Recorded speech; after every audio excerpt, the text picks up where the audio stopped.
Finance Professor here again with you, and today we are going to be talking about 6 of the most important things that you can do as a millennial to save money. Now, last video we talked a little bit about savings rate, and we talked about how important that is in determining how many years you can shave off of your working career before retirement.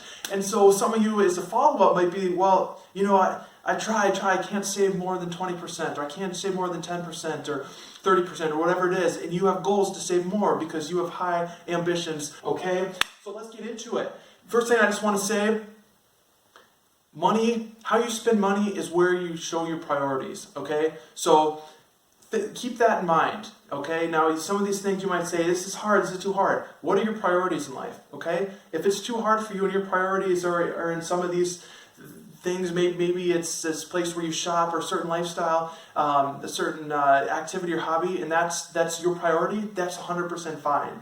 But what I want to present to you is ways to save money on things that are not a priority for you, okay? So here we go. Number 1, cashback credit cards. All right, Dave Ramsey and maybe your parents told you not to get a credit card, you know, and you got one anyway when you were 15 years old because it was the cool thing to do. Well, let me tell you, credit cards are a great tool. You need to make sure you set them up to auto pay off every month and that you have the funds to do so, and that you're not making extravagant purchases. Just purchase what you would purchase in cash, but use a credit card and filter all your purchases through credit cards, and you're going to be able to get cash back, okay? We personally use a 2% cash back credit card, so that means all purchases, whether internet, donations, food, groceries, anything, 2% back. And that adds up. Month over month, that does add up, okay? The other thing you want to think about is travel credit cards with points. If you want to take a vacation somewhere cool, a lot of times these credit cards have massive, 50,000 point bonuses that you can sign up for, spend a couple $1,000s within the first few months, then cancel the card and not have to pay any, ongoing maintenance fees, and yet you still get to use the points, which 50,000 points, 60,000, 30,000, it's a free flight across the country or possibly even international, depending on what kind of rates you can find. So we use a mix of both, usually kind of churn cards, maybe 1 or 2 of the bonus cards a year, and then kind of use a cashback card as a maintenance card that we just use for everything else throughout the year. Number 2, buy used. Okay, and I'm gonna get some flack for this, but there's almost no reason to buy anything new, okay, that is worth more than $20. All right, if it's less than $20, I mean, that's where we go to Dollar Tree, right? Or you go to Walmart if you need something cheap, because it's not worth your time to be looking on Facebook Marketplace and Craigslist. But I'm telling you, if you want to save big time bucks, this might be the most important thing that you can do. Stop buying new cars. Don't buy new houses. Don't buy, new ATVs. Don't buy new computers. Don't buy new anything. You can find anything on Craigslist. Just, look in your area, check the for sale, leave the filters off, and just check it multiple times a day instead of social networking. You will thank yourself after you actually feel better about yourself, because you're not comparing your life to everyone else on social networking, and you're actually finding amazing deals, getting stuff 80-90% off of, and they're perfectly functional. They might just be a little old, maybe tools are a little rusty, whatever it is you need. And this is great for hobbies too. People get into hobbies, get out of hobbies. You pick up, equipment for stuff. I mean, just literally anything you can buy on Craigslist. So buy used.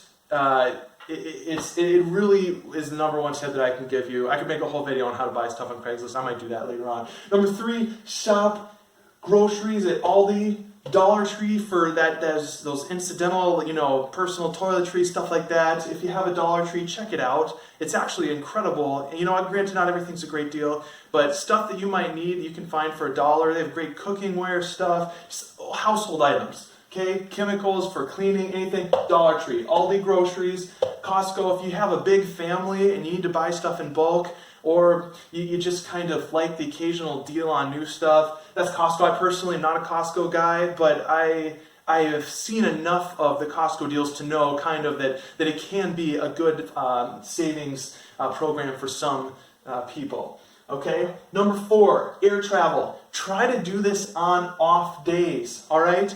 So I can tell number 4 is just basically travel, okay? A couple hacks for travel. Again, travel on Monday through Thursday if possible. Okay, look, you can type into Google and see the flight prices for where you want to go from the airport you want to leave from for any day. Plan your vacation before you ask for PTO. for the days that have the cheapest flights. You'll save yourself hundreds. When you get there, if you're going somewhere where you don't know someone, stay in Airbnbs, okay? Especially in certain places internationally if you go. Airbnbs are fantastic, save you, 50 to 75%. And even domestically here in the US, you can save all kinds of money staying at Airbnbs. Highly recommend. Can be slightly awkward, but again, where are your priorities, right? Number 5, thermostat. All right, this is a favorite one of people living together, all right? My wife can attest. This is a lot. This is where the rubber meets the road, folks. Like this is where you figure out how committed are you to this.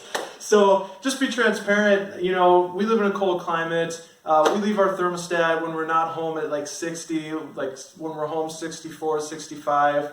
In the summer, rarely run the AC, but probably, set it around 78, okay? So these are goals, right? You find what works for you. Find that balance, of course, between being, not getting sick or, rigors, but also, you can save a lot of money during the extremes of the summer and winter by being a little more flexible with your thermostat.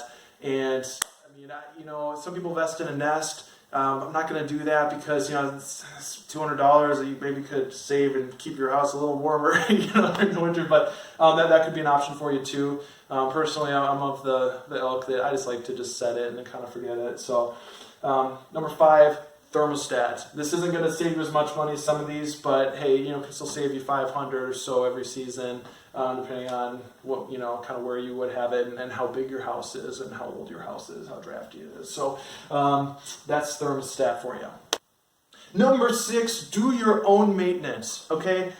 Guys, this is another big one that can save you a lot of money. If you own your own home, that means you also own your own, water softener, air conditioner, heater, HVAC system, dishwasher, refrigerator, all your appliances, everything, the lawn, the pests that come in, everything could be done by someone else, okay? But again, where are your priorities? Are your priorities in saving money, or are your priorities in saving time? Maybe your priorities are in saving time, that's fantastic. You hire out your lawn care or whatever else.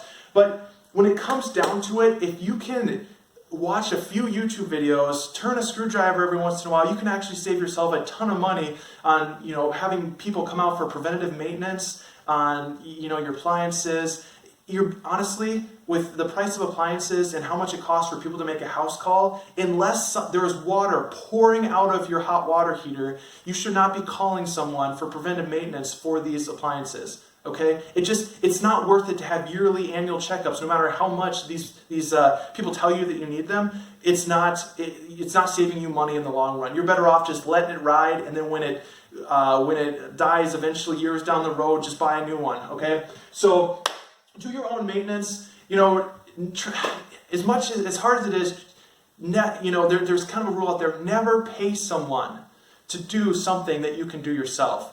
And everyone has their own kind of philosophy on that. I kind of tend to agree with that. I mean, if there's something, if you're able-bodied and you're able to do something, never pay someone that you could do yourself. So try not to bring out all these trade workers into your home to fix stuff. Try to watch YouTube video, read a few web pages, and educate yourself on that. Plus, it'll just make you into a more well-rounded person. So that's a side benefit. So guys, 6 things that you can do to save yourself thousands and thousands of dollars every year just by living a little more simply. And honestly, are you really missing out on anything by doing these things? I don't feel in my life that I'm missing out or living a less enjoyable or less happy life by any of these things that I kind of subscribe to. So that's all I have for today. Thanks for watching. Please like, subscribe, check out the channel. This is your personal finance professor signing off for today.